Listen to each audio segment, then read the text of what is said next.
Hallo ihr Lieben, hier ist Jessica. Willkommen zu dem letzten Teil dieses Coloralongs. Heute widmen wir uns diesem Blümchen hier und machen die Ecke der Seite noch fertig.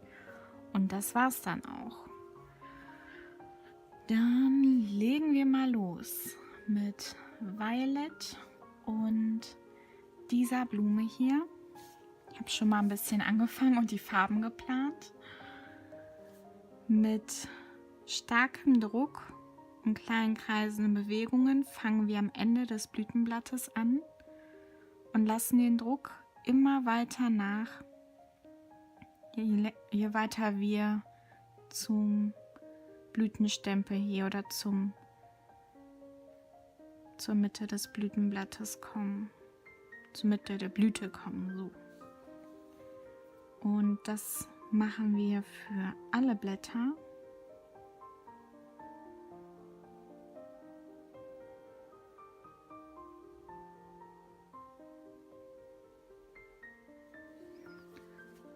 Wenn man soweit alle Blütenblätter ausgemalt hat, nimmt man sich einen weißen Stift und einen Schmierzettel. Hier habe ich meinen Schmierzettel. Und ich male das Weiß immer so ein bisschen ab, wie in den letzten Teilen, um meinen Stift sauber zu halten und die Farbe nicht zu verschmieren. Und dann gehe ich mit Weiß von der Mitte des Blütenblattes zum äußeren Ende rüber. Dadurch wird das Lila etwas pastelliger und sanfter gehalten. Und das mache ich für alle Blütenblätter.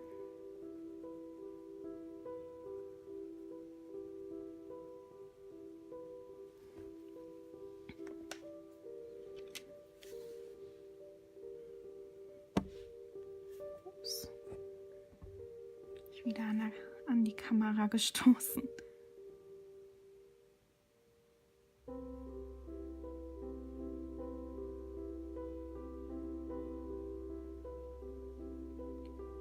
Ich versuche mich zu bessern, was meine Finger im Bild angeht. Ich sehe das leider immer erst, wenn ich schon geschnitten habe. Zwischendurch gucke ich immer drauf und denke, also auf die Kamera hier und denke, okay, deine Finger sind nicht im Bild. Aber wenn ich dann anfange, das Video zu schneiden, dann denke ich, na toll, sie waren doch im Bild. Manchmal kann ich das Video dann nochmal neu filmen und manchmal habe ich leider nicht mehr die Chance dazu, weil ich das Bild natürlich schon gemalt habe oder weil ich keine Zeit mehr habe. Ich hatte Anfang des Jahres oder auch Ende letzten Jahres viel Zeit, um mehrere Videos zu drehen. Jetzt im Moment mit den Terminen und der Arbeit wird das immer sehr kurzfristig.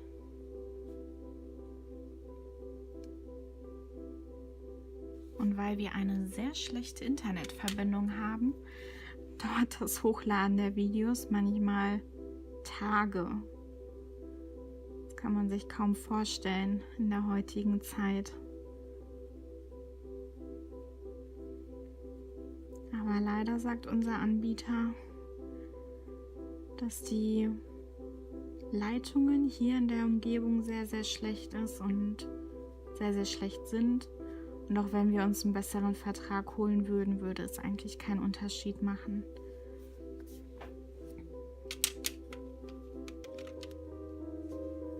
Mit ein bisschen Orange und etwas von dem Gelb male ich die Mitte aus. Das gleiche machen wir mit dem Violet Blue bei dieser Blume, nur hier gehen wir anders herum vor. Mit starkem Druck hier unten in der Mitte der Blume, mit leichtem Druck zum äußeren Blatt der Blume.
So, und hier machen wir das gleiche mit dem Weiß. Erst einmal sauber machen, um das Lila abzukriegen. Diesmal gehen wir aber von außen nach innen.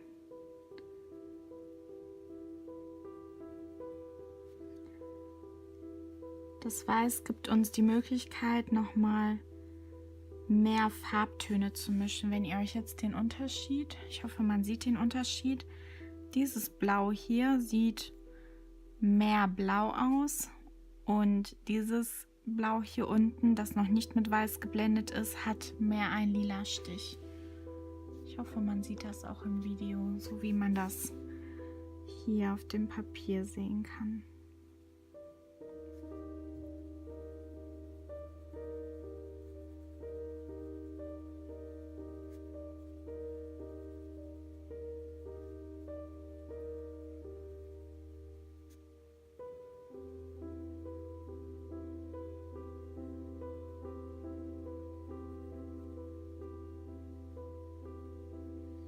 Hier läuft die ganze Zeit eine Fliege lang und stört mich.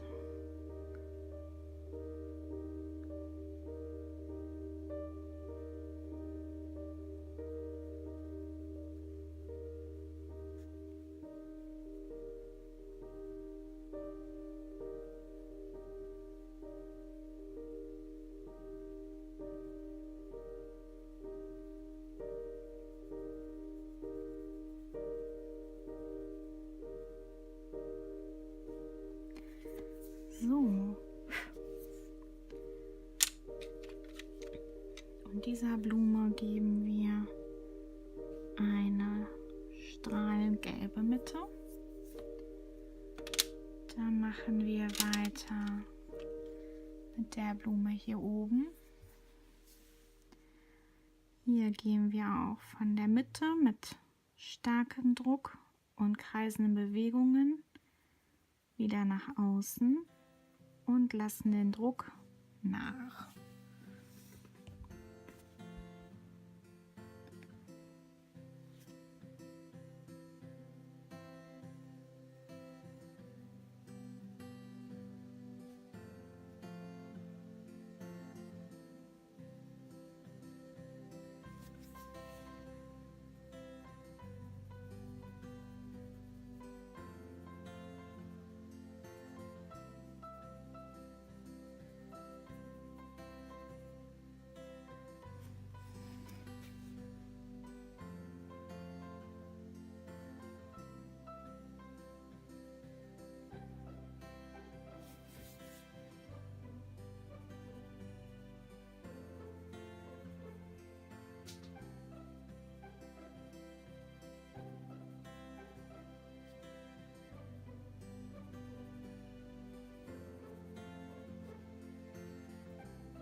Hier benutzen wir das Weiß. Einmal ein Blatt Papier sauber machen und von außen nach innen das Weiß einblenden. Ich blende es aber nicht so weit runter, wie ich das hier bei der Blume gemacht habe, sondern so 3/4 des Blattes blende ich mit Weiß. Das untere Viertel lasse ich so, wie es ist, weil ich das Blau nicht allzu sehr blass haben möchte.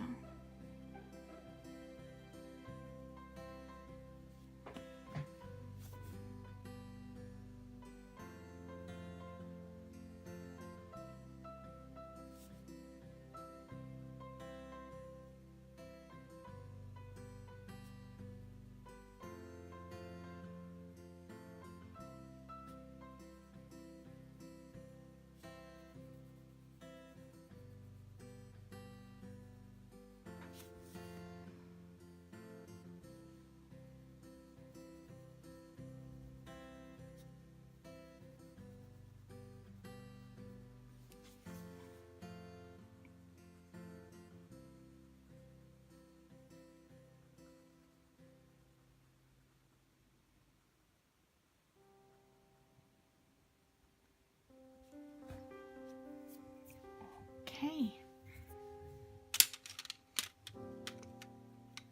Und auch hier eine gelbe Mitte. Falls ich es nicht gesagt habe, das war das True Blue. So, jetzt nehmen wir die gleichen Farben, die wir eben hatten, und malen die Blumen, die hier außenrum sind, aus. Hier male ich die ganzen Blätter aus, weil die Blumen so süß und klein sind.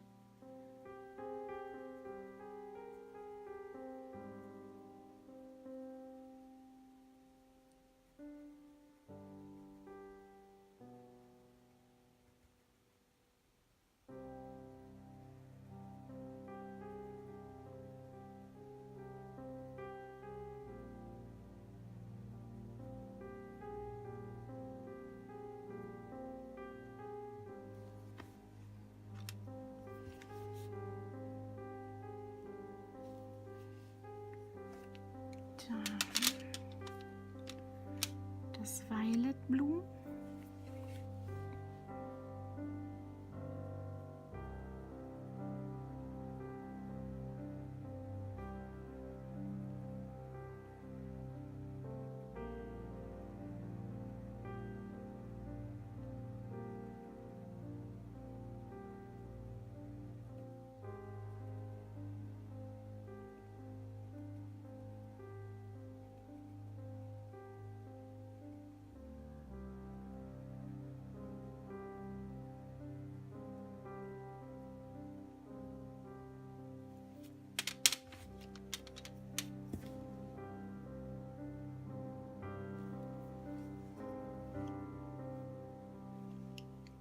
Und mit dem Gelb male ich hier diese kleinen süßen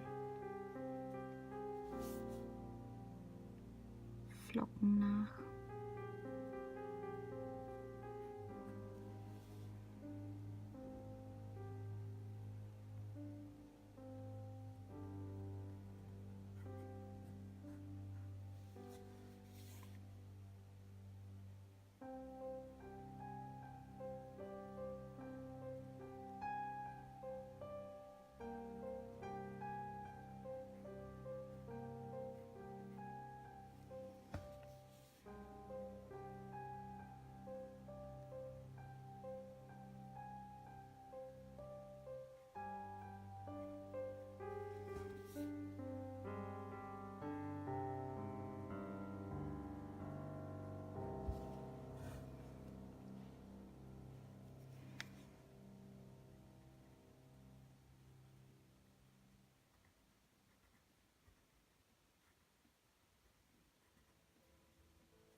Jetzt nochmal das Violet.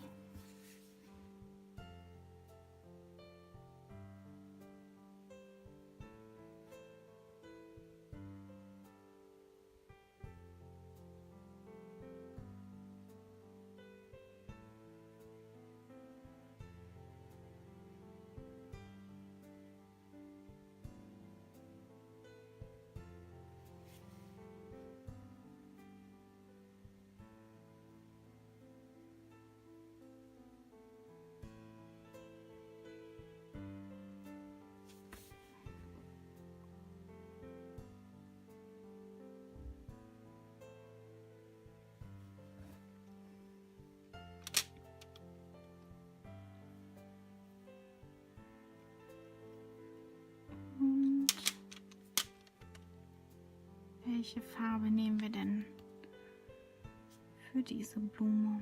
Ich glaube, da nehme ich nochmal das Violet Blue.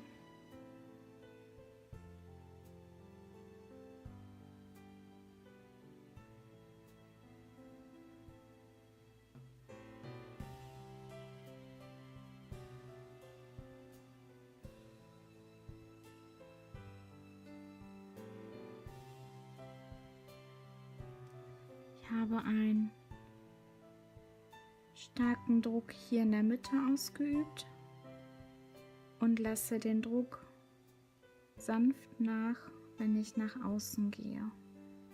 Klein kreisende Bewegungen. Die Mitte mache ich auch wieder gelb.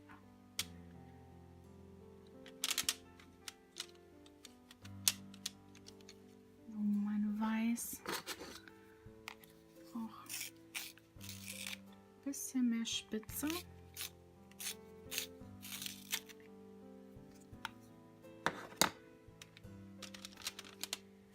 Wir machen weiter mit dem Orange. Starker Druck hier in der Mitte und den Druck sanft nachlassen, wenn man nach außen geht.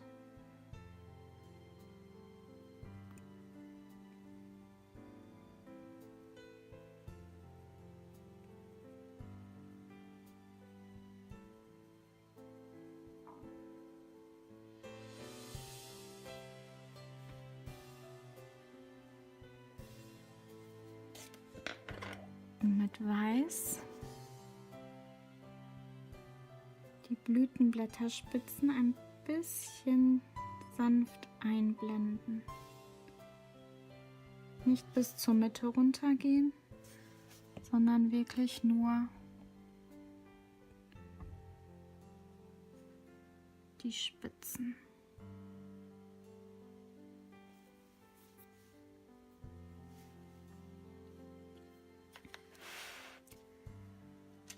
So, bei dieser Blume habe ich das Rot verwendet und da bin ich eigentlich genauso vorgegangen. Starker Druck hier in der Mitte, den Druck nachlassen nach außen.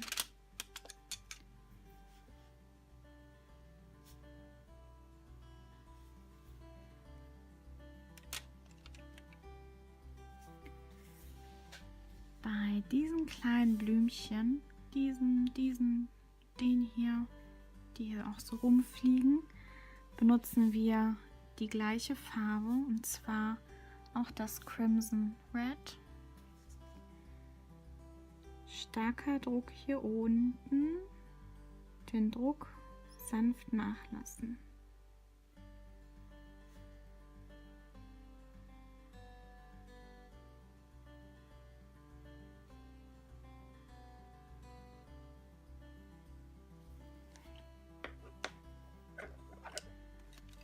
Jetzt nehmen wir das Weiß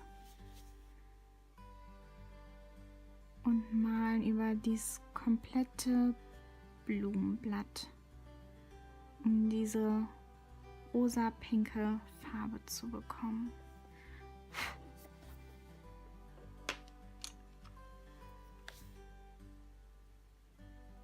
Eine gelbe Mitte.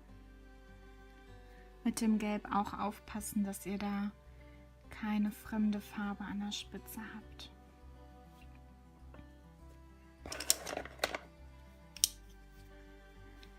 Diese Blätter male ich genauso wie die. In Bildern sollte man immer darauf achten, wo der Blick drauf gelenkt wird. Wenn ich auf dieses Bild gucke, fällt mein Blick direkt immer auf diesen Punkt, weil die Farben einfach so strahlend ist und Rot so eine Signalfarbe ist. Es kommt bei mir automatisch. Deswegen habe ich das gleiche hier unten verwendet, nur ein bisschen gedämpfter mit Braun. Und das gleiche möchte ich hier oben verwenden, einfach, dass der Blick wandert. Dass man hier unten hinguckt, in die Mitte und nach oben und auch alles sieht, was dazwischen liegt. Falls ihr euch nicht mehr erinnern könnt, wie wir das gemalt haben, ich So, auch einmal nachspitzen.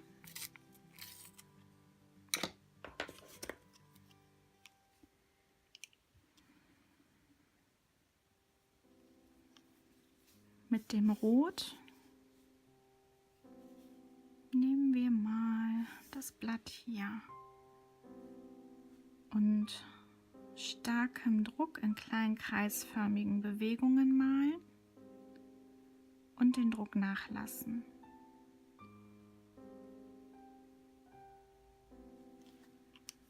Dann das Orange hier ansetzen, also in dem Rot ansetzen und das Orange runterblenden mit stärkerem Druck und den Druck nachlassen. Dann mit dem Gelb alles zusammenblenden.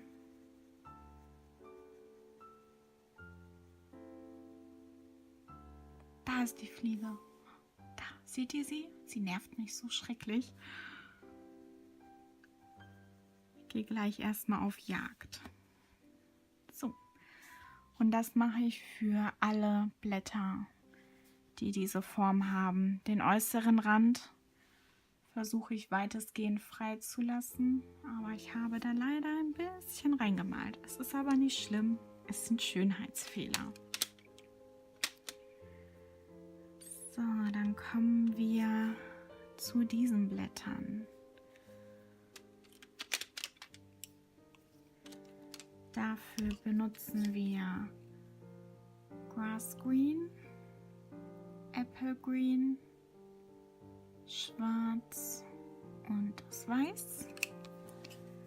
Und wir fangen mit dem Grass Green an, mit stärkerem Druck, klein kreisenden Bewegungen, die Farbe wieder hochziehen und den Druck sanft nachlassen. Ich glaube, wenn ihr diese Challenge hinter euch habt, dann könnt ihr perfekt 3-4 Farben blenden. Das ist eine sehr, sehr gute Übung. Mit dem Apple Green in der dunklen Fläche ansetzen und die Farbe ein bisschen rausziehen. Kleine kreisende Bewegungen, viel Druck und den Druck nachlassen.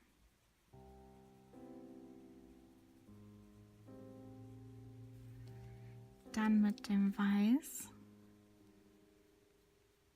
das Grün ein bisschen nach oben ziehen, aber das Weiß nicht über das ganze Blatt malen. Mit dem Schwarz hier unten ein bisschen mehr Tiefe geben. Ganz, ganz leichter Druck, kleine kreisende Bewegungen. Wenn ihr da eine Kante drin habt, könnt ihr mit dem Grass Green nochmal das Schwarz ein bisschen ausblenden. Nochmal mit dem Apple Green drüber gehen.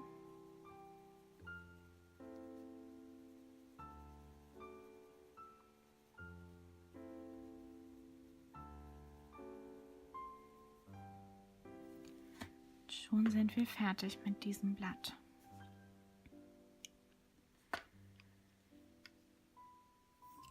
Für diesen, was ist denn das? Ist das ein Farn? Ich weiß nicht.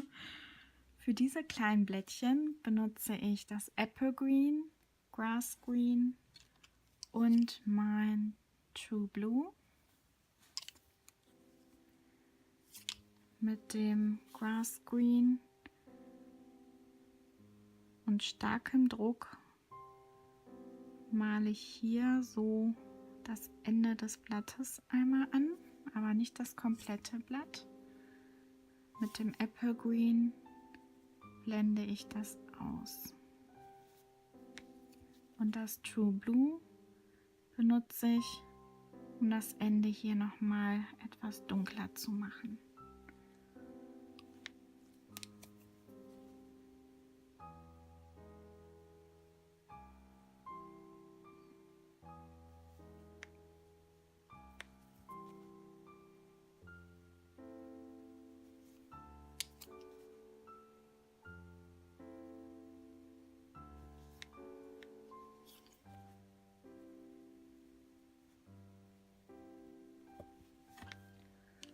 So, das war's für dieses Tutorial. Ich hoffe, ich sehe eure Werke. Wenn ihr bei Instagram seid, verlinkt mich auf jeden Fall und auch bei Facebook. Ich freue mich immer, oder schickt mir die Bilder privat. Wie auch immer, ich freue mich immer, eure Werke zu sehen und zu hören, ob euch dieses Tutorial gefallen hat. Wenn es euch gefallen hat, gibt es die Daumen hoch. Darüber würde ich mich super freuen. Und hinterlasst einen Kommentar. Wenn ihr noch nicht Teil dieses Channels seid, würde ich mich natürlich freuen, wenn ihr mit dazu stoßt und mit dabei seid. Ich poste jeden Freitag ein Video und um mit dabei zu sein, müsst ihr unten rechts auf den Button Abonnieren klicken und auf die kleine Glocke, damit ihr auch benachrichtigt werdet, wenn mein Video hochgeladen wird. Das war's für heute. Ich wünsche euch ein schönes Wochenende und bis nächste Woche. Tschüss!